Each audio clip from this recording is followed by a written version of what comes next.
friends, welcome to Divya's Nalabagam. இன்னைக்கு நம்ம பார்க்க போற ரெசிபி எண்ணெய் கத்திரிக்காய் குழம்பு. இது கொஞ்சம் டீடைலான process. அதனால வீடியோ ஸ்கிப் பண்ணாம ஃபுல்லா பாருங்க. எப்படி பண்றதுன்னு பார்க்கலாம் வாங்க.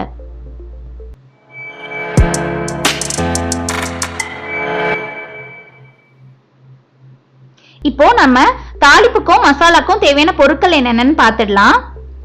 நான் ஒரு பெரிய வெங்காயம் எடுத்து பொடியா நறுக்கி வச்சிருக்கேன். ஒரு 15 இருந்து 20 சின்ன வெங்காயம் தோல் உரிச்சு நல்லா அலம்பி வச்சிருக்கேன். 2 கொத்து கருவேப்பிலை கிள்ளி வச்சிருக்கேன். இது ஒரு 10 பல் பூண்டு, அதையும் நல்லா பொடியா நறுக்கி வச்சிருக்கேன். அப்புறமா ஒரு 6 இருந்து 7 பல் பூண்டு நீட்டா கட் பண்ணி வச்சிருக்கேன். மீடியம் சைஸ் தக்காளி 2, அதையும் பொடியா நறுக்கி வச்சிருக்கேன். அப்புறமா 3 கத்திரிக்காய், எனக்கு நீட்டு கத்திரிக்காய் தான் கிடைச்சது. இப்போ நம்ம மசாலாக்கு தேவையான பொருளை வதக்கி எடுத்துக்கலாம். இதுல நான் ஒரு 2 டீஸ்பூன் நல்லெண்ணெய் சேர்க்கிறேன். இதுல நான் நீட்டா கட் பண்ணி வச்சிருக்க பூண்டை சேர்க்கிறேன். சேர்த்துட்டு நல்லா வதக்கிக்கோங்க. பொன்னிறமாலாம் வர வேண்டாம், கொஞ்சம் வதங்கி வந்தா போதும். இப்போ ஒரு 10 இருந்து 15 சின்ன வெங்காயம், அப்புறம் ஒரு கொத்து கருவேப்பிலை, அதையும் சேர்த்து நல்லா வதக்கிக்கலாம். இது எல்லாத்தையும் நல்லா வதக்கிக்கோங்க. கொஞ்சமா வதங்கினதுக்கு அப்புறம் இதை நம்ம ஒரு தட்டில் எடுத்து ஆற வச்சுக்கலாம். சூடா மிக்சியில போடக்கூடாது, அதனால நம்ம ஒரு தட்டில் ஆற வச்சுக்கலாம்.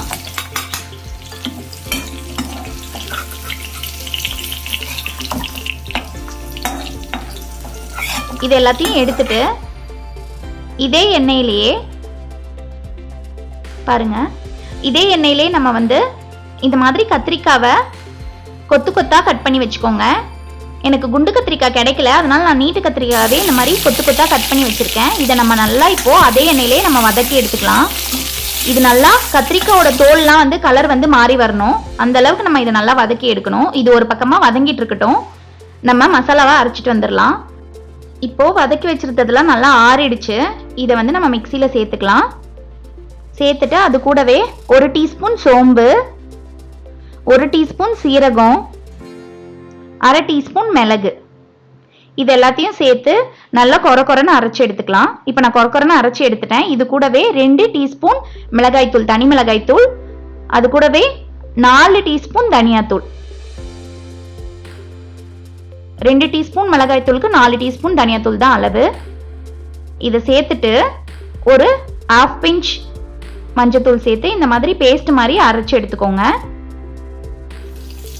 இப்போ நம்ம இந்த பக்கத்துல கத்திரிக்காய் நல்லா வதங்கி வந்துருச்சு. இதை நம்ம தட்டில் எடுத்து வச்சுக்கலாம். அதே கடாயிலேயே கொஞ்சம் எண்ணெய் சேர்த்து ஒரு 100 இருந்து 150 கிராம் எண்ணெய் நல்லெண்ணெய் சேர்த்துட்டு 1 டீஸ்பூன் கடுகு சேர்த்துக்கோங்க. அப்புறம் ஒரு 1/2 டீஸ்பூன் வெந்தயம், இது ரெண்டையும் சேர்த்து இது நல்லா வெடிச்சு வரட்டும். வெடிச்சு வந்ததுக்கு அப்புறமா நம்ம எடுத்து வச்சிருக்க பூண்டு, பொடியா நறுக்கி வச்சிருக்க பூண்டை இதுல சேர்த்துக்கலாம். சேர்த்து நல்லா வதக்கி விட்டுருங்க. அப்புறமா நம்ம எடுத்து வச்சிருக்க சின்ன வெங்காயம், கருவேப்பிலை, கொஞ்சமா பெரிய வெங்காயம் மீதி இருக்கு, அதையும் நம்ம இதில் சேர்த்துக்கலாம். சேர்த்துட்டு நல்லா வதக்கி விட்டுருங்க.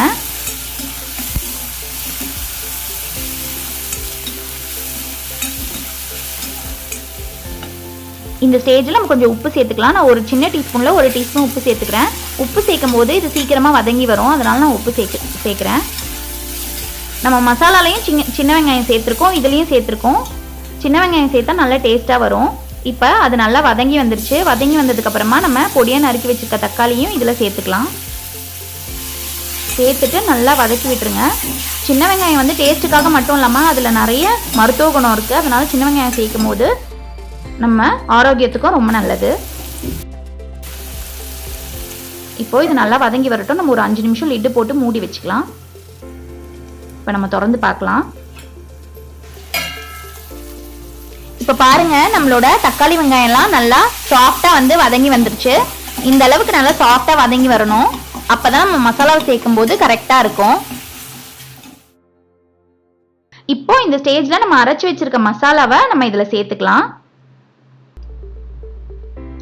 சேர்த்துட்டு நல்லா கலந்து விட்டுருங்க.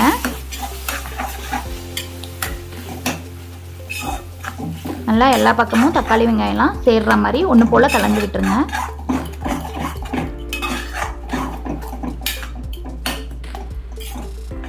கலந்து விட்டுட்டு ஒரு 1/2 கப்பு தண்ணி சேர்த்துக்கலாம். தண்ணி சேர்த்துட்டு நல்லா கலந்து விட்டுருங்க. நான் ஒரு டீஸ்பூன் காஷ்மீரி சில்லி பவுடர் சேர்க்குறேன். இது ஆப்ஷனல் தான், உங்களுக்கு தேவைன்னா நீங்கள் சேர்த்துக்கோங்க. நான் கலருக்காக சேர்க்குறேன், இல்லைன்னா வேண்டாம். இப்போது மறுபடியும் நல்லா கலந்து விட்டுட்டு இது நல்லா கொதி வரட்டும். இந்த மசாலாவோட பச்சை வாசனைலாம் நல்லா போகணும், அந்தளவுக்கு நல்லா கொதிச்சு வரணும். இன்னும் கொஞ்சம் நான் இதில் உப்பு சேர்க்குறேன், ஏன்னா நான் உப்பு ஏற்கனவே ஆரம்பத்தில் கம்மியாக தான் சேர்த்துருந்தேன். இப்போ நல்லா கொதிச்சு வரட்டும். இந்த மாதிரி ஒரு எலுமிச்சம்பழ அளவு புளியை எடுத்து நல்லா தண்ணியில் ஊற வச்சுக்கோங்க. இந்த மாதிரி தண்ணியில் ஊற வச்சு இதை நல்லா கரைச்சி நம்ம இப்போ குழம்புல சேர்க்க போகிறோம். குழம்பு நல்லா கொதி வந்துருச்சு. இந்த ஸ்டேஜில் நம்ம இந்த புளியை வந்து சேர்த்துக்கலாம். குழம்பு நல்லா 5லேருந்து 10 நிமிஷம் கொதி வந்ததுக்கு அப்புறமா தான் நம்ம புளியை சேர்க்கணும். புளி சேர்த்துட்டு நல்லா கலந்து விட்டுருங்க. இந்த குழம்பு வந்து கொஞ்சம் திக்காக இருந்தால் தான் நல்லாயிருக்கும், அதனால தான் நான் கொஞ்சம் திக்காக வைக்கிறேன். இப்போ குழம்பு கொதிச்சுட்டு இருக்கு. இந்த ஸ்டேஜில் நம்ம வதக்கி வச்சிருக்க கத்திரிக்காய் எடுத்து இதில் சேர்த்துக்கலாம். இந்த ஸ்டேஜில் சேர்க்கும் போது கத்திரிக்காயோட குழம்போட மசாலாலாம் இறங்கி நல்லா டேஸ்ட்டாக வரும், அதனால நான் இந்த ஸ்டேஜில் சேர்த்துக்கிறேன். இப்போ நல்லா கலந்து விட்டுருங்க. கடைசியாக நம்ம 1 கப் தேங்காய் பால், ஒரு 1/4 மூடி தேங்காவை திருவி 1 கப் தேங்காய் பால் எடுத்து வச்சிருக்கேன், அதை வந்து நான் இதில் சேர்த்துட்டுருக்கேன். சேர்த்துட்டு நல்லா கலந்து விட்டுருங்க. தேங்காய் பால் எப்பவுமே கடைசியாக சேர்க்கணும், இல்லைனா குழம்பு வந்து ஒரு மாதிரி திரிஞ்சு வந்துடும். சேர்த்துட்டு ஒரு 5 நிமிஷம் கொதிக்க விட்டால் போதும்.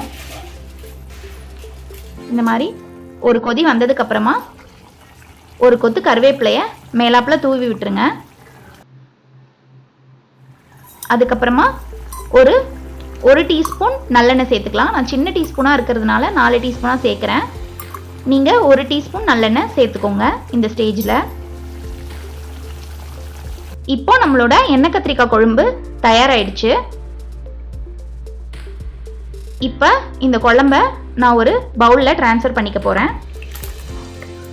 பாருங்கள், நம்மளோட குழம்பு எவ்வளோ டேஸ்டியாகவும் ஃப்ளேவராகவும் வந்திருக்கு. இந்த ரெசிபியை நீங்களும் உங்கள் வீட்டில் ட்ரை பண்ணி பாருங்கள். ட்ரை பண்ணி பார்த்துட்டு எப்படி வந்துச்சுன்றதை மறக்காமல் கமெண்ட்ஸில் சொல்லுங்கள். அப்படியே இந்த வீடியோவை லைக் பண்ணி ஷேர் பண்ணி சப்ஸ்கிரைப் பண்ணுங்கள். சேனலை சப்ஸ்கிரைப் பண்ணாதவங்க மறக்காமல் சப்ஸ்கிரைப் பண்ணிடுங்க. இன்னொரு நல்ல ரெசிபியோட அடுத்த வீடியோவில் நான் உங்களை சந்திக்கிறேன். தேங்க்ஸ் ஃபார் வாட்சிங்.